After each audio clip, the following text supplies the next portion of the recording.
Hello everyone, I'm Cole from the Kingdom, and today I want to start talking about different races and factions in sci-fi and fantasy, and review their world building. Today we are reviewing what may be my favorite race in Mass Effect, the Turians.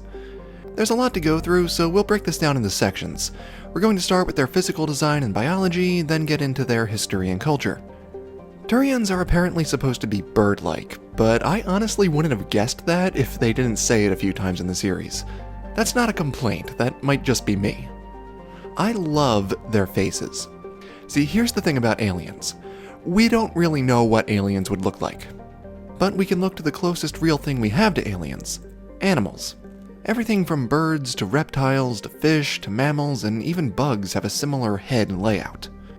Brain behind the eyes, mouth below them, which feeds into the stomach, nose in between, and hearing nodes on the sides of the head. They even have similar body structures: 2 arms and 2 legs, or equivalents, rectum at the top of the legs, stomach in the middle. Most races in Mass Effect have these same features, and the Turians are a great example of this done amazingly well. They have the basic features, but at the same time, they don't look like any natural species on Earth. So, great job! Their bodies are interesting. I think they mention a few times how Turian legs bend backwards, but they don't. They're just standing on their toes. This is not bad design by any means, I'm just pointing out that their leg design is not the reverse of humans. I mean, they could be if the designers wanted them that way. The top of their torso has always seemed weird to me. I mean, again, not bad, just weird. I imagine this would get in the way a lot. But then again, they're supposed to be flexible, which I could buy, but they have a literal metal carapace. That's really cool. But I guess the joints must not be metal to allow for flexibility. They also give birth to live young, so I wonder what their pregnancy and birth is like. Their arms are cool too, plenty of reach. That's gotta be handy. 3 fingers, it's okay. I might have given them an extra digit to work with, but that's just me. Now, I love their physical gender differences. I'm not quite sure how to describe this, but I'll do my best. Their women are shaped fairly differently to their men, but you can tell they are the same species. Good start. I'm not sure what it is exactly, but I see female Turians and there's something feminine about them. Like, they're clearly female. It's hard to put into words, just this is amazing design, 10 out of 10. Oh, and it's worth mentioning they have really cool voices where their vocal cords make it sound like 2 voices at once. So let's talk about their history and culture. They are predisposed to military discipline and hierarchy, and have a service before self or the needs of the many sort of outlook. That's awesome, good start with world building. The Turian characters we meet usually represent this very well, with few being clear outliers, but also feeling natural within the world, rather than just humans in an alien body. Mostly. Every race has some weak NPCs that may as well be humans. While the Asari were discovering the Citadel, the Turians were actually already establishing an interstellar empire. But the outer colonies wanted more independence, so they basically seceded and they all started warring upon one another. Learning their lesson from humanity in the Halo universe, the official Turian hierarchy decided to just stay out of it and let them do their thing.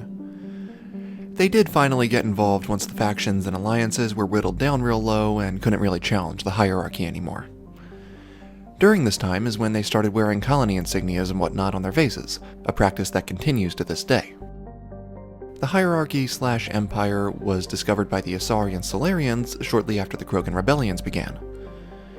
The Turians struggled, but ultimately won and became the de facto military peacekeepers of Citadel space, and joined the Council. They then signed a treaty with the Volus, so the Turians would protect them and basically be their military, while the Volus served them with trade agreements and boosted their economy. So already, this is awesome world building. They have a detailed history that feels perfectly believable. They are strong and meritocratic, which seems to have evolved naturally over their history. I mean, what more is there to say? This is great.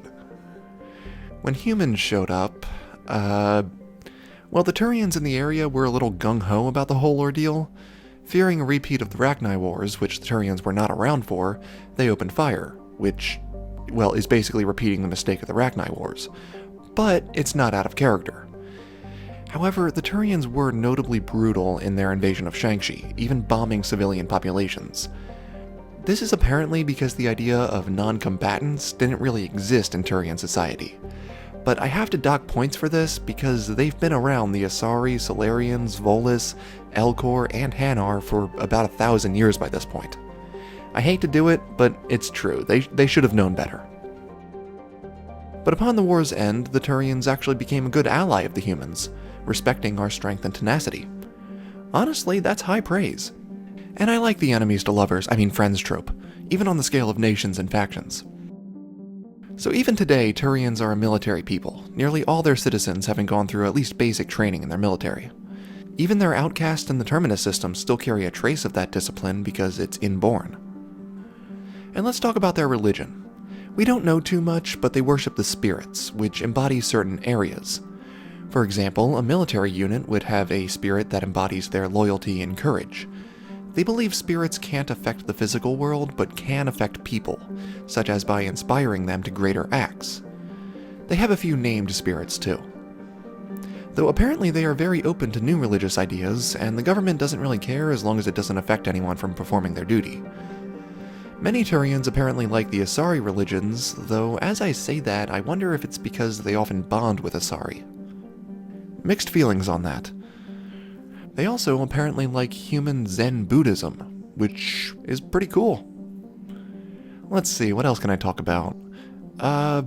Apparently Turian ship design uses layers of plates to sort of symbolize their own kind of feathered appearance. That's really cool. I like ship designs inspired by a species' biology.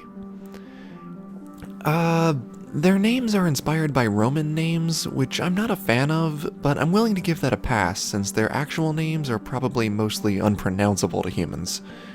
So maybe it's a translation thing. So, they are driven by civic duty and have a strong government structure that works mostly well because of that. They are generally good people, but might be a little too into war. Their biology makes sense, most of their history makes sense, their religion is cool. Yeah, this is some of the best world building I've ever seen in fiction. Turians, 10 out of 10. What more is there to say? So let me know what you guys think, and let me know what race you'd like to see me cover next. I think I'm going to go with either Krogan or Quarians, but I'm excited to cover most of the races. So that's it for now, guys. Thank you all so much for watching. Don't forget to comment and like. Ishare.